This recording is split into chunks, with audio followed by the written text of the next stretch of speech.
खरपतवार खेत में फसल के साथ उगने वाली वो घास फूस और पौधे जिन्हें अगर जल्दी उखाड़कर न फेंका जाए तो वो पूरी फसल को बर्बाद कर सकते हैं।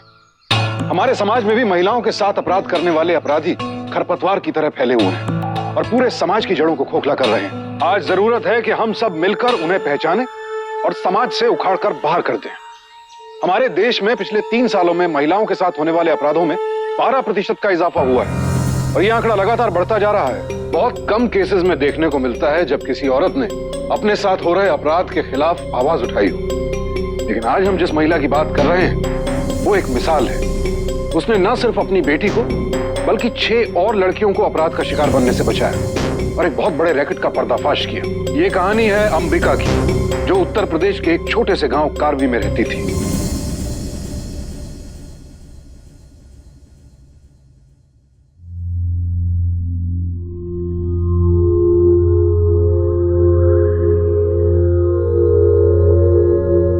आज आप फिर कहीं जा रहे हैं? हम आपसे पूछ रहे हैं। काम है। रोज शाम को ऐसा कौन सा काम रहता है?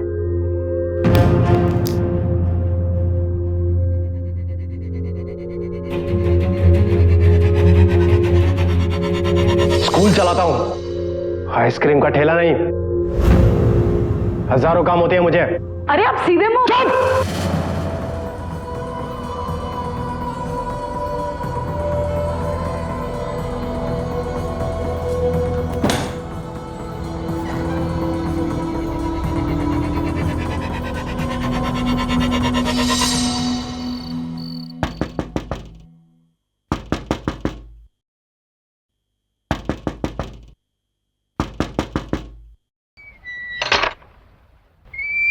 कहाँ थे अभी तक आप?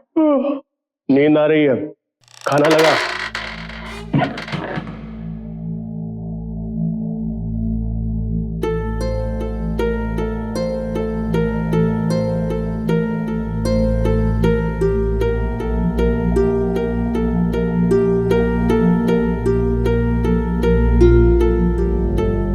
हमसे कोई भूल हुई है क्या? भूल? कैसे भूल?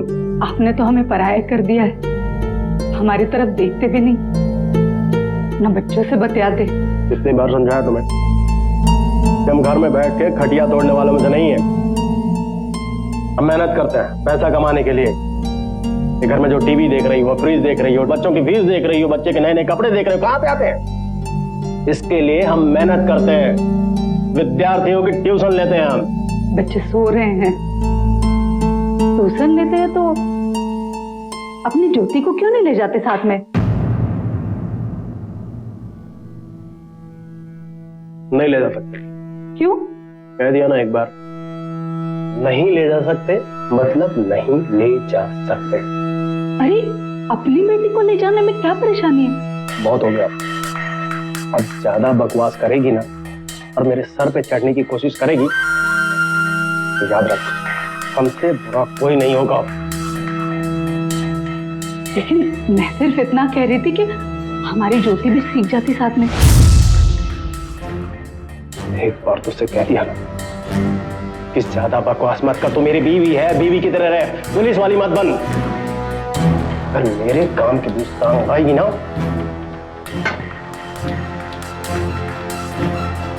तो हमसे बुरा कोई नहीं होगा, समझ गई?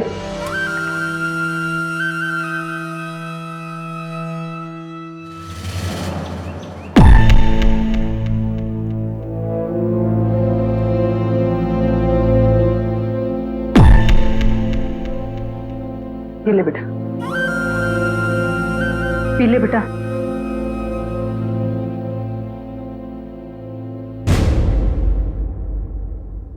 ज्योति, घर का ध्यान रखना, हम अभी आते हैं।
छोड़िए, लगता है कोई आया है।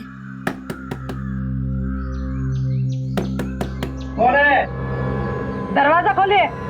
हाँ, मैं अंबिका। कामिनी, तुम यहाँ क्या कर रही हो? कामिनी, तू यहाँ क्या कर रही है? ये सब क्या हो रहा है यहाँ पे? तेरी हिम्मत कैसे हुई आने की? वो कामिनी, वो क्यों भागी इस तरीके से? क्या कर रही थी वो यहाँ? खाली स्कूल में बंद कमरे में कौन सी पढ़ाई हो रही थी यहाँ पे? तो मुझसे सवाल करेगी? मुझसे सवाल करेगी?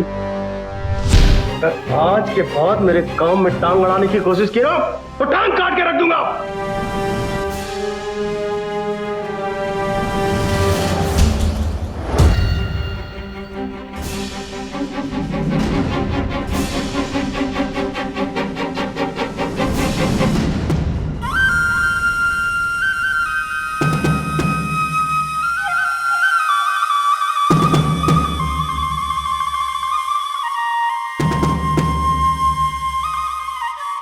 पति द्वारा पत्नी का दमन हमारे इस पुरुष प्रधान समाज का एक विकृत चेहरा है और दुख की बात है कि ज्यादातर पत्नियां खुद पर या किसी और पर होने वाले इस जुल्म की मूक दर्शक बनी रहती हैं। अंबिका के साथ जो हुआ, ऐसे ज्यादातर मामलों में महिलाएं डर कर सहम कर चुप बैठ जाती हैं, कुछ नहीं करती।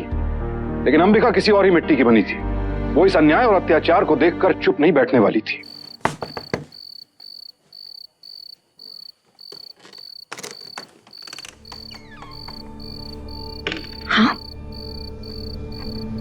यहाँ क्यों आई है? हम तुमसे कुछ पूछना चाहते हैं। तुम वहां क्या कर रही थी?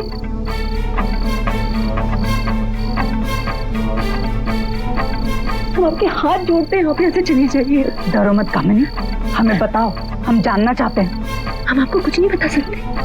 हमें माफ कर दीजिए और चली जाइए यहाँ से। हम चले जाएंगे, हम सिर्फ एक बार तुम्हारे मुंह से सुनना चाहते हैं। हम कुछ नहीं बोल सकते। हमारे माँ बाबू जी को अगर इसकी भनक तक नहीं लग गई ना, वो हमारे टुकड़े टुकड़े कर देंगे और खुद भी शर्म से कुएं में कूद कर मर जाएंगे। मैं आपके पैर पड़ती हूँ, दुआएं देते, चली जाइए यहाँ से, चली जाइए, अब यहाँ से चली जाइए।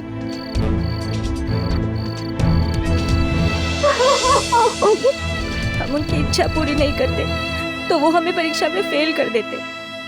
कामिनी को जरूरत थी अपने शिक्षक कमलेश्वर के खिलाफ कंप्लेंट करने की। अगर उसने पुलिस में शिकायत दर्ज की होती तो जोर जबरदस्ती करके किसी महिला की गरिमा का हनन करने के लिए आईपीसी की धारा 354 या फिर बलात्कार के जुर्म में आईपीसी की धारा 376 के तहत उसके खिलाफ कार्रवाई कर सकती थी और कामिनी बच जाती। लेकिन दुर्भाग्यवश कामिनी में अंबिका जितनी हिम्मत नहीं थी।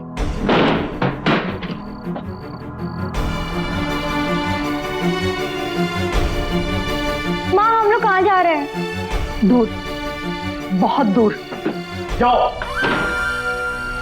अभी चली जाओ। और तुम नहीं गई ना तो तुम्हें धक्के मार के यहाँ से निकालूंगा, समझ गई? हाँ हाँ, चले जाएंगे। ज्योति गोपाल, चलो। नहीं, बच्चे यहाँ से नहीं जाएंगे। बच्चे अपने बापू के पास रहेंगे। जाओ बच्चों, तुम लोग अंदर जाओ। बच्चे हमारे साथ जाएंगे। तूने जो भी किया है ना, उसके बाद तो उनका बाप कहलाने के लायक नहीं है। बच्चे यही रहेंगे। जाओ, तुम दोनों अंदर जाओ। सुना नहीं तुम दोनों ने? अंदर जाओ। अंबिका, तू क्या कर रही है? पीछे हट। तू अपने पति को मारेगी? चल हट। अंबिका, अंबिका, तू बच्चों को नहीं लेके जा सकती। पीछे रह, पीछे रह। ज्योति गोपाल, चलो, निकलो। अंबिका, पीछे हट।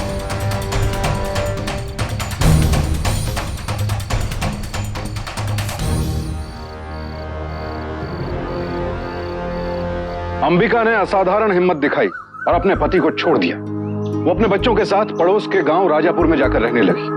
अंबिका अपने बच्चों को कमलेश्वर के साय से भी दूर रखना चाहती थी, इसीलिए हर पल उनकी निगरानी करती। उधर पत्नी के जाने के बाद कमलेश्वर को पूरी आजादी मिल गई। उसने अंबिका को चरित्रहीन बताकर पूरे कारवी में बदनाम कर दिया। कमलेश्वर की एक और कमजोरी भी थी।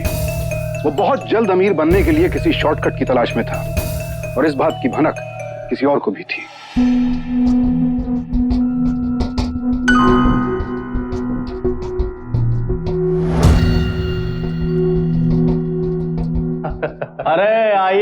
मियां मंसूर, स्वागत है आपका हमारे स्कूल में।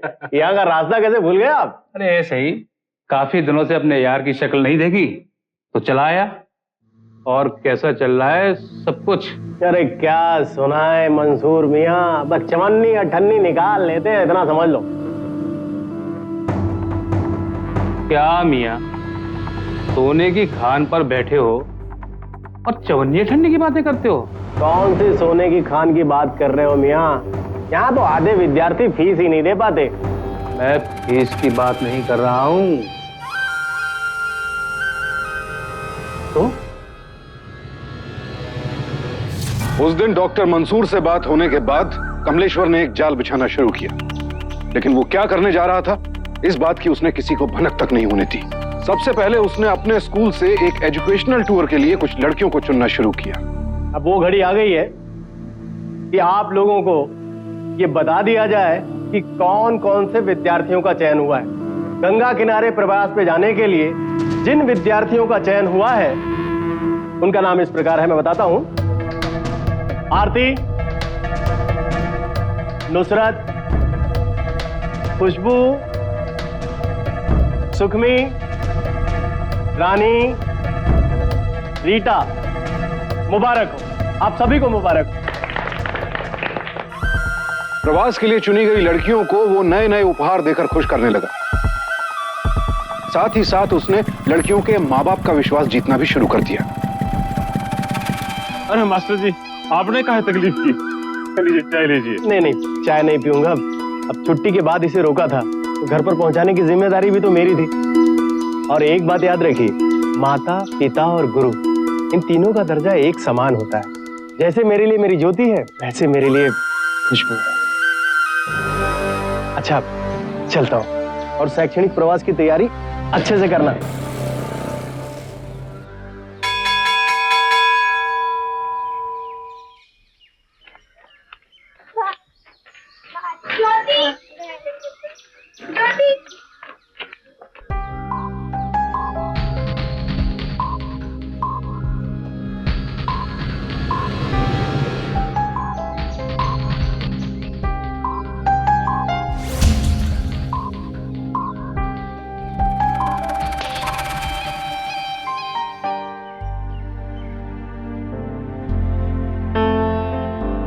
अरे खाते क्यों नहीं? हर दिन वही दाल चावल। हमारे घर में सब्जी क्यों नहीं बनती? आज के दिन खा लो, कल कुछ ला देंगे सब्जी। इसे तो अच्छा हम बापू के साथ थे, अच्छा खाना तो मिलता। क्या बोली? क्या बोली तू? खबरदार उस आदमी का नाम भी लिया लो।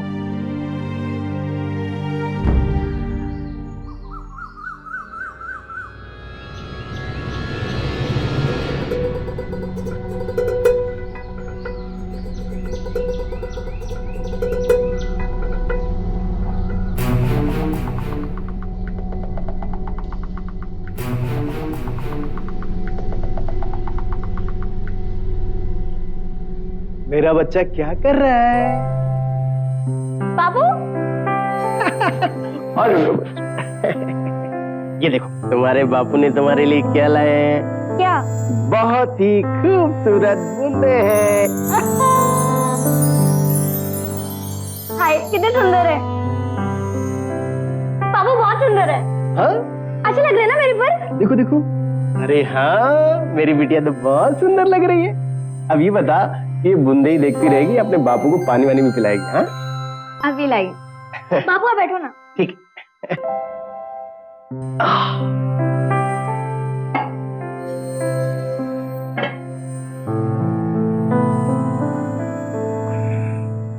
मैं आपके लिए चाय बना दी। नहीं नहीं नहीं, तो बैठ, तो मेरे पास बैठ। तू तो जानती है ना बेटा कि तेरे बापू तुझसे कितना प्यार करता है, लेकिन तेरी माँ वो तुझे मेरे पास आने ही नहीं देती। आज तुझसे बहुत ही खास बात करने आया हूं, लेकिन तुझे वादा करना होगा कि ये बात तू अपनी माँ को नहीं बताएगी। ऐसी क्या बात है बापू? पहले वादा कर। वादा नहीं बताऊंगी। मैं ना तुझे घुमाने ले जाने वाला हूँ। घुमाने? कहाँ? बहुत अच्छी जगह, बहुत ही खूबसूरत जगह। वहां ना बड़ी बड़ी पहाड़ियां हैं, झरने हैं, नदियां हैं, कितना मजा आएगा ना, है ना? अब अपने बापू को चाय नहीं पिलाएगी? अभी बनाती हूँ। ज्योति, माँ, ये ले बेटा, पानी लेके आ मेरे लिए। गोपाल नहीं आया अभी तक स्कूल से? आया था, रघु की खेत पर गया, अभी आ जाएगा। कोई आया था क्या? नहीं माँ, मैंने पीछा है, मैं चाय बना कर आती हूँ। रुक, ये बूंदे कहाँ से आई? ये बूंदे किसने दी? बूंदे ये बता। किसी ने नहीं माँ। वो आया था ना, तेरा बाप आया था ना, बता। वो यहाँ भी पहुंच गया, राक्षस। हाँ डॉक्टर साहब, पैकेट तैयार है, कल लेके निकल रहा हूँ। सारा दिन मस्ती करते रहता है, जरा कुछ सीख अपनी बहन से। ज्योति, ज्योति कहाँ गई? तुझे पता है? नहीं तो।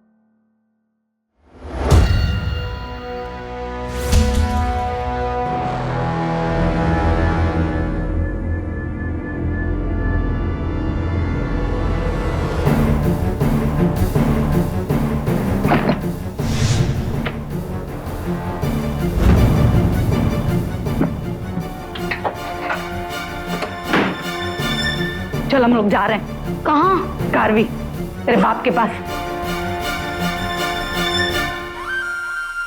आप लोग बिल्कुल भी चिंता मत कीजिए, चिंता मुक्त हो जाइए, फिक्र करने की कोई जरूरत नहीं है। अरे मास्टर जी, जब साथ में आप जा रहे हैं तो चिंता काहे की? भाई मैं तो सभी लोगों से यही कहता हूँ कि प्रवास में एक लड़की के पिता नहीं, 7 लड़कियों के पिता हैं। आप लोग निश्चिंत रहिए। चलिए बच्चों, चलिए चलिए, जल्दी जल्दी जल्दी जल्दी।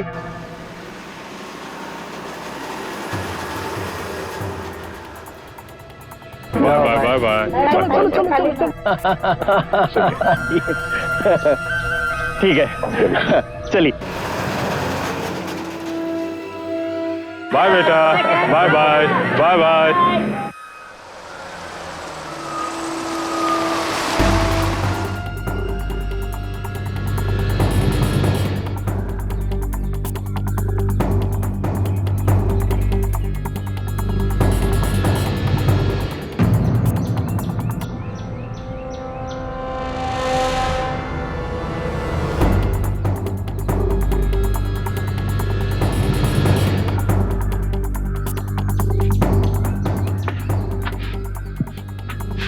नमस्ते भाभी। ज्योति आई थी यहाँ? नहीं तो। आपने उसे कहीं देखा है? नहीं, वो तो तेरे साथ राजपुर में रहती थी ना।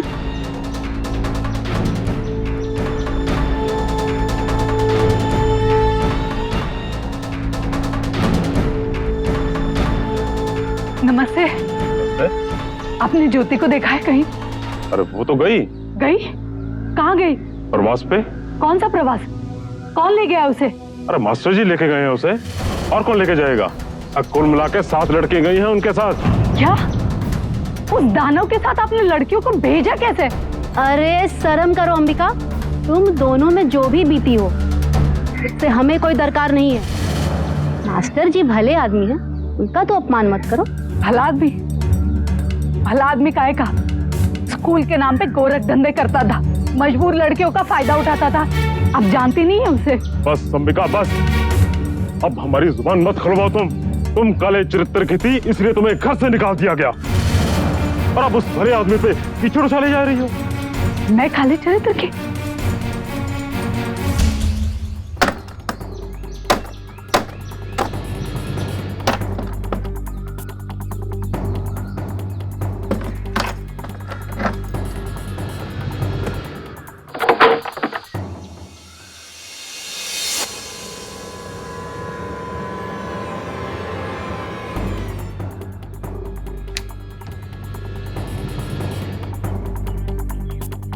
इनके भी कपड़े नहीं है, ज्योति के भी कपड़े गायब है।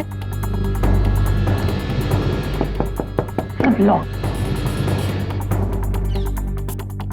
अरे घनश्याम, तुम इधर? सामान लेने आए। कौन सा सामान? ये सारा सामान बेचकर गए मास्टर जी, बोले बाद में लेकर जाना, और दूसरी चाबी भी दे गए थे। सारा सामान बेच कर गए? क्यों? पूछे तो बोले नया घर लेने वाले हैं, नया सामान खरीदेंगे। अगर कमलेश्वर एजुकेशनल टूर पर गया था तो फिर वो अपना घर और सारा सामान बेचकर क्यों गया? और उसकी बेटी ज्योति अपने सारे कपड़े बांधकर क्यों ले गई? अंबिका अपने पति को जानती थी और उसे अंदेशा हो गया कि शायद इस बार वो पहले से भी ज्यादा घिनौनी कोई हरकत करने जा रहा है। आखिर वो सारी लड़कियों को लेकर कहां जा रहा था और क्यों? ये सोचकर कि कहीं ज्यादा देर ना हो जाए, अंबिका ने फौरन पुलिस का दरवाजा खटखटाया। कुछ कीजिए इंस्पेक्टर साहब, वो आदमी ठीक नहीं है। वो ठीक आदमी नहीं है और तुम ठीक औरत हो, है ना? अभी सवाल ये नहीं है कि हम क्या है और क्या नहीं, सवाल ये है कि वो मेरी बेटी को अगवा करके लेके गया। तुम्हारी लड़की को लेकर कोर्ट में तलाक हुआ है तुम्हारा? नहीं। तो फिर वो उसकी भी लड़की हुई ना। और एक बाप अगर अपनी बेटी को कहीं ले जाए तो उसे अगवा करना नहीं कहते, समझिए आप? पर ज्योति अकेली नहीं है, उसके साथ 6 और लड़कियां भी तो है। तो फिर वो 6 लड़कियों के माँ बाप कहाँ हैं? वो फरियाद करने क्यों नहीं आ रहे? वो हमारी बात नहीं मान रहे सर, आप बुलाइए और समझाइए उन्हें। देखिए, अगर आप हमारी बात नहीं मानेंगे तो हम यही धरना देंगे। आखिर मासूम बच्चों के भविष्य का सवाल है। ठीक है, हम उनकी बात भी सुन लेते हैं। हमें मास्टर जी पर पूरा भरोसा है दरोगा साहब। और जे उस देवता समान आदमी पर लांछन लगाना चाहती है। हमारी लड़कियां बिल्कुल सुरक्षित हैं साहब, वो धूमनगंज गई हैं, हमें सब पता है। तो अब आपका क्या कहना है? साहब, आप मेरा यकीन कीजिए, वो आदमी बहुत चालाक है। माफ कीजिए मैडम, हम यकीन पे FIR दर्ज नहीं कर सकते। साहब, जरा सोचिए कि कोई आदमी अगर शैक्षणिक प्रवास पे जा रहा है तो वो अपना पूरा सामान बेच के क्यों जाएगा? सिर्फ सामान बेचने से कोई क्रिमिनल थोड़ी ना बन जाता है। अगर आपके पास कोई और सबूत है तो लाइए।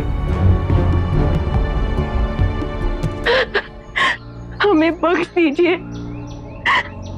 हमें जिंदा रहना है। तुम अगर मुंह नहीं खोलोगी तो पता नहीं कितने और लड़कियों का शोषण करेगा वो कामिनी। मैं हूं ना, तुम्हें कुछ नहीं होगा। हमारे साथ जो होना था वो हो चुका है। हम थाने जाके क्या कहेंगे, किस मुंह से कहेंगे? ये हमारे परिवार और हमारी जिंदगी का सवाल है। हमें बख्श दीजिए, हमें बख्श दीजिए।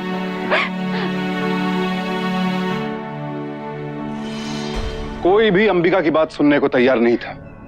कमलेश्वर ने बच्चियों के माता पिता को ऐसी उल्टी पट्टी पढ़ाई थी कि वो उसे देवता मानते थे।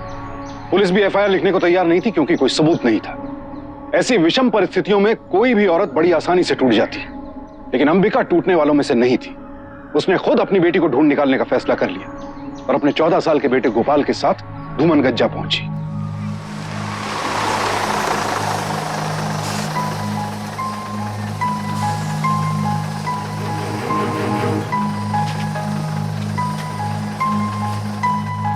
भैया, जरा ये देखना चाहिए फोटो। इस लड़की को देखा है आपने इधर कहीं पे?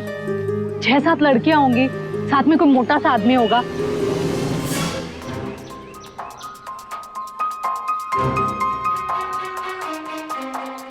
अरे भैया, जरा ये फोटो देखना, आपने इस लड़की को देखा है?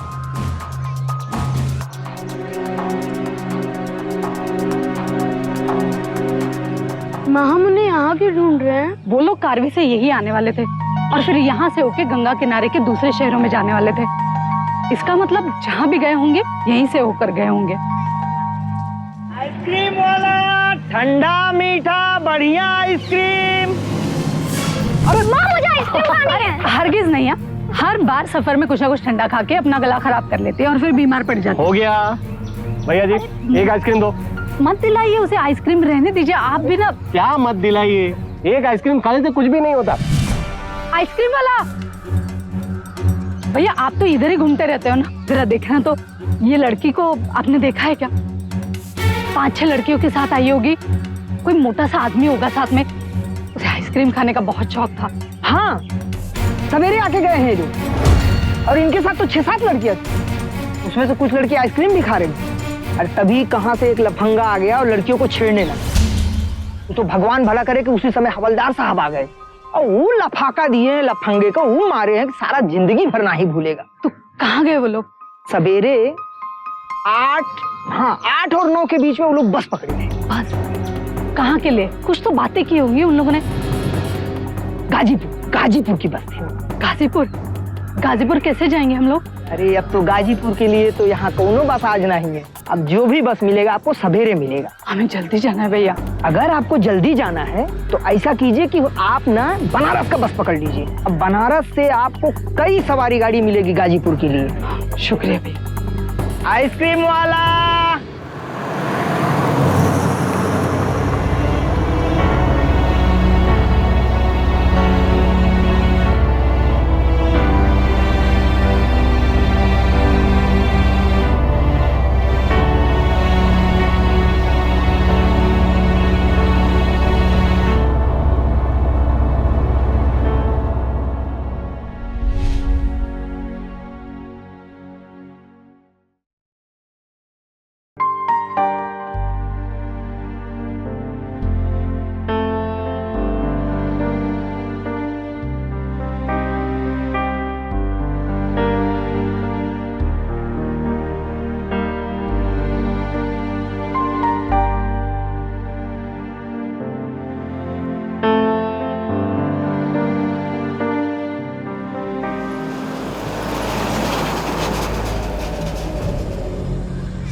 भैया ये लड़की को देखो, 6-7 लड़कियों के साथ आई होगी आज सुबह। हाँ, कोई मोटा सा आदमी होगा उसके साथ, गंजा सा। नहीं भैया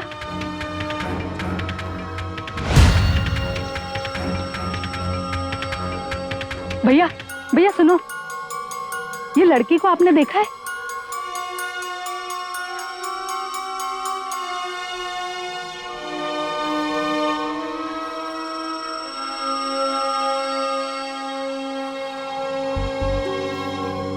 माँ या किसी को कुछ नहीं पता, हम वापस चलते हैं। नहीं बेटा, यहाँ से कोई भी रिक्शा या टांगे वाला उनको नहीं ले गया। इसका मतलब ये भी तो हो सकता है कि वो लोग किसी नजदीकी होटल या धर्मशाला में ठहरे हो। माँ लेकिन यहाँ हमें पक्का कुछ नहीं पता, ऐसे में हम उनको कहाँ ढूंढेंगे? थोड़ी देर और ढूंढ लेते हैं, अगर नहीं मिलेंगे तो क्या, ढूंढना तो है ही ना। चल जल्दी चाय पी ले, आज चलते हैं। और भैया ये गोरखपुर जाना है, चलोगे ना सर? हाँ लीजिए।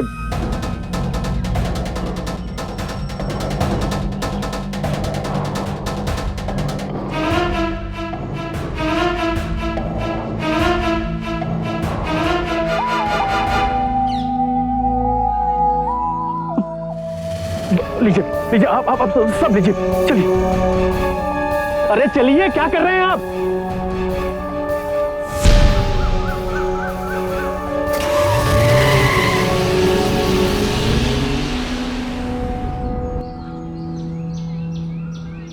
परेशान कर रखा है पूरा का पूरा मेरा धर्मशाला देखो बिगड़ा। क्या बात है भैया, क्या बात है? माफ कीजिएगा, माफ कीजिएगा। अरे माफ तो कर दिया, लेकिन अमरेश्वर इतनी जल्दी में क्यों? मंसूर भाई ऐसी बात है कि मैंने गाड़ी कर ली है और जल्दी निकलना है। मैं लड़कियों को बता के आता हूँ। तुमने को पता है अंधा सपना मूवी में सलमान और आमिर एक लड़की से प्यार करते हैं, और आमिर कितना क्यूट दिखता है ना। लड़कियों, अब हमारे कार्यक्रम में थोड़ा सा बदलाव आया है। हम लोग आज वापस नहीं जा रहे। क्यों? अरे भाई, आप लोगों को और घूमने का मौका मिलेगा। और आप लोगों को पता है कि हम लोग कहाँ घूमने जाने वाले हैं? गोरखपुर। अरे और सुनो, आप लोगों को चिंता करने की कोई जरूरत नहीं है, क्योंकि ऑलरेडी मैं आप लोगों के पेरेंट्स से बात कर चुका हूँ। चलो सामान पैक करो, जल्दी जल्दी।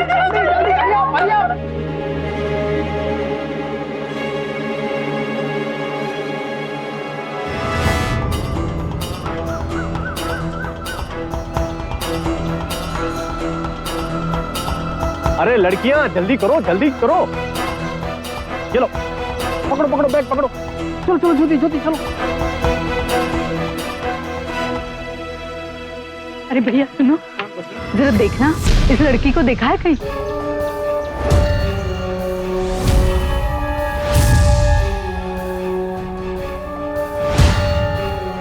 बेटा पर्दा गिरा दो, पर्दा गिरा दो। ड्राइवर जल्दी चलो, जल्दी चलो, बहुत देर हो रही है, चलो।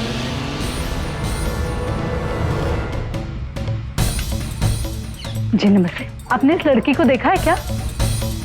इसके साथ 6-7 और लड़कियां थी, एक मोटा सा आदमी था। हाँ, इसके बाद हाँ हाँ, ये लोग तो अभी अभी गए हैं यहाँ से। अभी अभी? हाँ।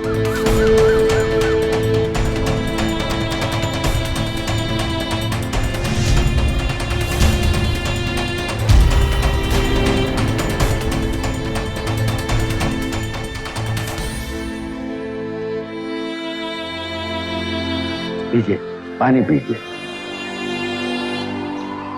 लेकिन कुछ तो पता होगा आपको, कहाँ गए वो लोग? मुझे कुछ नहीं पता, लेकिन हाँ, मैं अपने अतिथियों के लिए जिस ट्रैवल एजेंसी से किराए की जीप मंगाता हूँ, उसके मालिक को जरूर पता होगा। मैं उसे अभी बुलवाता हूँ। हाँ मैडम, हमारी ही गाड़ी से तो गए हैं हम लोग। किसको लेकर? कहाँ गए वो लोग? वो ड्राइवर बता रहा था कि कुछ 8 लोग थे, और हाँ, उन्होंने कुछ खास पर्दे वाली जीप मंगवाई थी। ये भी बता रहा था कि उनके साथ कुछ लड़कियां भी थी। कहाँ गए वो लोग? गोरखपुर। गोरखपुर? हाँ मैडम, यहाँ से बहुत लोग गोरखपुर जाते हैं बाबा गोरखनाथ के दर्शन के लिए, और कुछ लोग बॉर्डर पार चले जाते हैं। बॉर्डर पार? बॉर्डर पार, गोरखपुर और बॉर्डर दोनों सटा हुआ है। ठीक, आपका मदद के लिए बहुत बहुत धन्यवाद। नमस्ते। धन्यवाद मैडम। लेकिन वो लड़कियों को बॉर्डर पार क्यों लेके जाना चाहता है? आप आइए, मैं आपको बताता हूँ। बेटा तुम यहीं बैठना। बहन जी, आपको जितनी जल्दी हो सके इसी वक्त पुलिस स्टेशन चले जाना चाहिए। क्यों? तो मतलब आपको ये पता नहीं कि बॉर्डर के पार लड़कियों को ले जाने का मतलब क्या है? क्या? देह का व्यापार। लड़कियों को बॉर्डर के पार ले जाकर दूसरे देश के खरीदारों को बेच दिया जाता है।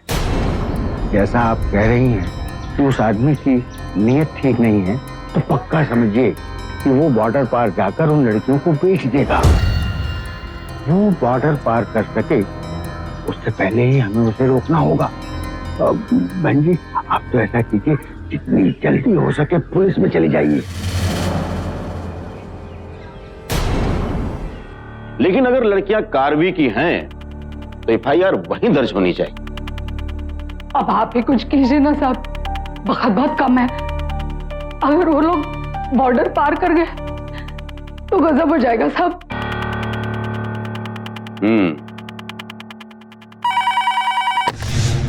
हेलो, कार्रवाई पुलिस स्टेशन।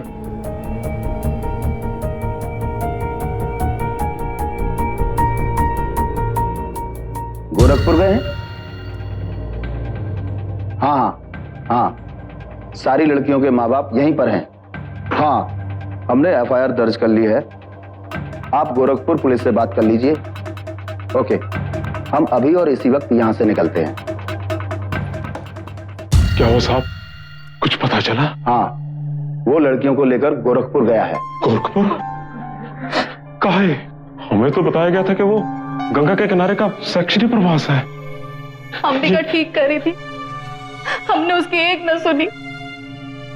हमारी बच्ची को बचा लीजिए साहब, बचा लीजिए उन्हें। आप चिंता मत कीजिए, एफआईआर दर्ज हो गई है। हम गोरखपुर पुलिस को अलर्ट कर देंगे कि वो ऐसे किसी भी ग्रुप को बॉर्डर पार न होने दें। आप निश्चिंत होकर जाइए। ये अंबिका की मेहनत और हिम्मत ही थी कि पुलिस को और लड़कियों के माता पिता को कमलेश्वर के षड्यंत्र के बारे में पता चल सका। उन्हें अब जाकर अंबिका की बात पर यकीन हुआ कि कमलेश्वर लड़कियों को एजुकेशनल टूर पर नहीं ले गया था, उसके असली इरादे कुछ और ही थे। पुलिस ने अंबिका को तसल्ली दी कि लड़कियां वापस आ जाएंगी, लेकिन जब सवाल अपनी बच्ची का हो तो एक मां किसी पर भी भरोसा नहीं करती, फिर वो चाहे पुलिस ही क्यों ना हो। मिश्रा जी की मदद से अंबिका खुद ही गोरखपुर के लिए रवाना हो गई, लेकिन उस रात गोरखपुर की एक धर्मशाला में कुछ और ही हो रहा था। हेलो सर, कहाँ हैं आप? गोरखपुर पहुंच गए हम। सर, यहाँ बहुत हंगामा हो गया है। हंगामा? पुलिस ने यहाँ करबी में एफआईआर दर्ज कर ली है, और अब तक तो गोरखपुर पुलिस को भी बता दिया होगा। आप यदि इनके साथ रहे तो आप भी फंस जाएंगे। हमारा ऑपरेशन तो समझो अब खतरे में है। क्या बोल रहा है तू? और तू है कहाँ? करवी में? हाँ, मैं आपसे ज्यादा देर बात नहीं कर सकता। मैं आपको बाद में फोन करता हूँ। डॉक्टर साहब, बॉर्डर बंद है। किसी राजनीतिक पार्टी ने बंद का ऐलान किया है। मुझे तो लगता है कल भी बंद रहेगा। अरे तो उसमें चिंता की बात क्या है? एक दिन और रुकते हैं, घूमते फिरते हैं, परसों बॉर्डर पार कर जाएंगे। अच्छा ठीक है ना? ठीक है, मैं वो लड़कियों को। हाँ बिल्कुल।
डॉक्टर मंसूर, डॉक्टर मंसूर,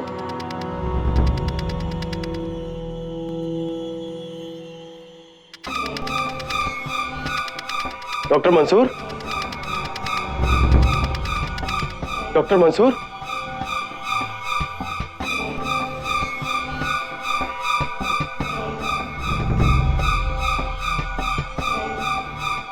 कुछ गड़बड़ है।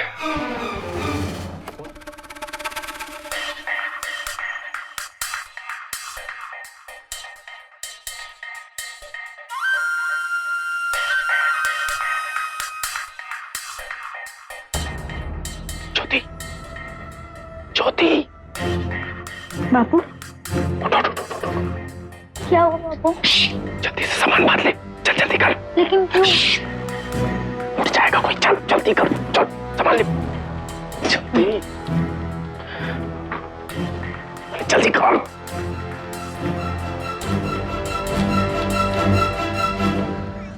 अरे भैया देखना जरा, कहीं देखा इसको? ओ भैया भैया जरा देखना तो, कहीं देखा इसको? माँ मैं बहुत थक गया हूँ, कहीं रुक के आराम कर लेते हैं। आराम का वक्त नहीं है बेटा, वो लोग कहीं दूर चले गए तो ढूंढना मुश्किल हो जाएगा। दूर? लेकिन कहाँ? आपको किस बात का डर है? तेरा बापू बहुत बुरा आदमी है बेटा, इसी बात का हमें डर है। लेकिन तू जब बड़ा होगा तभी ये सब समझ पाएगा। चल ढूंढते हैं अभी। बापू ये सब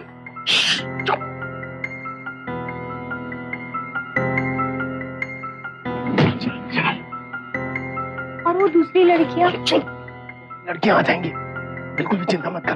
ठीक है चल। क्यों भाई, इतनी जल्दी क्या है? अरे लड़की कौन है? ये मेरी बिटिया है। और दूसरी लड़कियां? दूसरी लड़कियां? कौन कौन दूसरी लड़कियां? वही जिन्हें बॉर्डर पार ले जा रहा है। कौन सी लड़कियां? पुलिस से आंख में चोली करते हो? तेरी खबर गाजीपुर से आ चुकी है, थोड़ी देर में पूरी पुलिस आने वाली है। बता अब क्या करना है?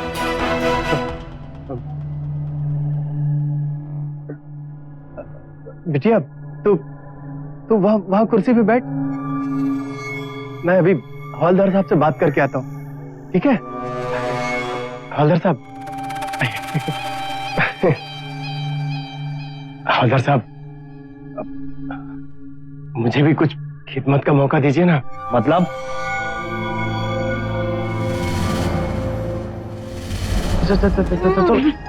कहाँ पे लेकर जा रहे हो? मुझे सोना है। चलो चलो बताता हूँ, चलो मुझे सोना है। चल।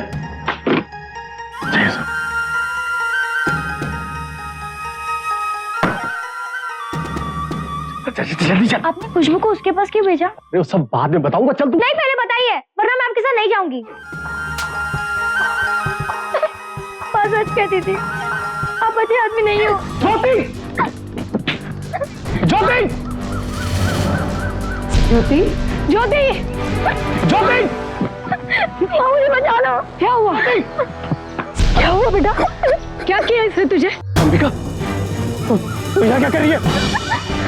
कोई मुझे बचाओ, बचाओ, बचाओ।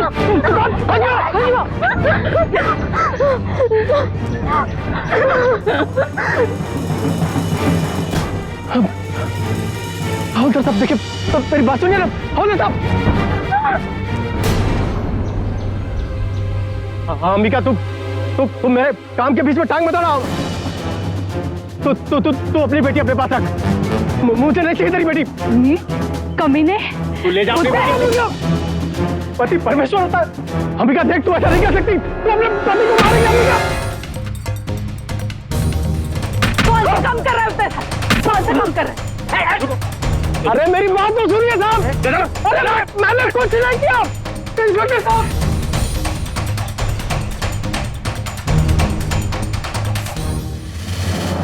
कमलेश्वर की दी हुई जानकारी की मदद से पुलिस ने डॉक्टर मंसूर और उसके गिरोह को भी पकड़ लिया, जो कि ह्यूमन ट्रैफिकिंग यानी मानव तस्करी का काला धंधा करते थे। ये लोग भारत के विभिन्न प्रांतों से लड़कियों को बहला फुसलाकर पड़ोसी देशों में ले जाते और फिर उन्हें विदेशियों के हाथ बेच देते। ह्यूमन ट्रैफिकिंग को रोकने के लिए भारत सरकार ने ITPA यानी कि इमोरल ट्रैफिक प्रिवेंशन एक्ट जैसे सख्त कानून बनाए, जिनके तहत अपराधियों को 7 साल से लेकर के आजीवन कारावास तक की सजा दी जा सकती है। इसके अलावा IPC की धारा 366A और 372 के तहत भी अपराधियों के लिए कड़ी से कड़ी सजा का प्रावधान है। अंबिका की असाधारण हिम्मत की बदौलत ही इन 7 लड़कियों की जिंदगी बच पाई। लेकिन किसने सोचा था कि इतना सीधा साधा सा दिखने वाला एक शिक्षक, जिसे समाज में बहुत ही आदर और सम्मान की दृष्टि से देखा जाता है, वो इंसान की खाल में हैवान निकलेगा। ये घटना हम सभी माता पिताओं के लिए एक चेतावनी है कि जब सवाल अपने बच्चों का हो तो 100 बार जांचने परखने के बाद ही किसी पर भरोसा करें। लेकिन दोस्तों, कानून तभी असरदार होगा जब हम सब चौकन्ने रहेंगे। आज जरूरत है कि सभी बच्चों के माँ बाप, खासकर लड़कियों के माता पिता, बेहद सावधानी बरतें। तभी हम समाज में घूम रहे कमलेश्वर जैसे दरिंदों को पहचान पाएंगे और उनसे लड़ पाएंगे। अब मुझे सुशांत सिंह को इजाजत दीजिए। कल आपसे फिर मुलाकात होगी एक और ऐसी ही सत्य घटना के साथ। सावधान इंडिया, इंडिया फाइट्स बैक।